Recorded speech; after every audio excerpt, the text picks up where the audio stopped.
ఒకరోజు ఉదయం అడవిలోని జంతువులు నది దగ్గరకు వెళ్లారు. వర్షం పడిన తర్వాత నది నీరు చాలా ఎక్కువగా ప్రవహిస్తోంది. చిన్న జింక నది దాటడానికి భయపడుతోంది. జింక భయంతో చెప్పింది, అయ్యో! ఈ నది చాలా పెద్దగా ఉంది. నేను దాటలేను. కోతి నవ్వుతూ చెప్పింది, నువ్వు చాలా భయపడుతున్నావు. జింక ఇంకా భయపడింది. అప్పుడు సింహరాజు అక్కడికి వచ్చాడు. సింహరాజు మెల్లగా అడిగాడు, ఏమైంది చిన్న జింక? జింక చెప్పింది, మహారాజా! నాకు ఈ నది దాటడానికి చాలా భయం.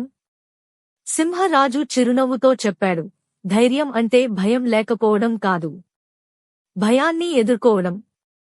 సింహరాజు ముందుగా నదిలో నడవడం మొదలుపెట్టాడు. నువ్వు నా వెంట నడవు, నేను నీతో ఉన్నాను అని అన్నాడు.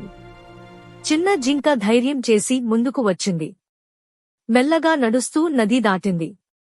అది దాటిన తర్వాత జింక చాలా ఆనందపడింది. మహారాజా! నేను చేశాను అని చెప్పింది.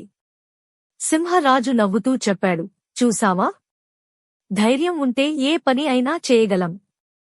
అన్ని జంతువులు జింకను అభినందించాయి. నీతి: ధైర్యంగా ప్రయత్నిస్తే భయం తగ్గిపోతుంది. బాలకథ స్టోరీస్ కి లైక్, సబ్స్క్రైబ్, కమెంట్ చేయండి. మీ సపోర్ట్ తో మంచి స్టోరీస్ చెప్పగలను. థాంక్స్.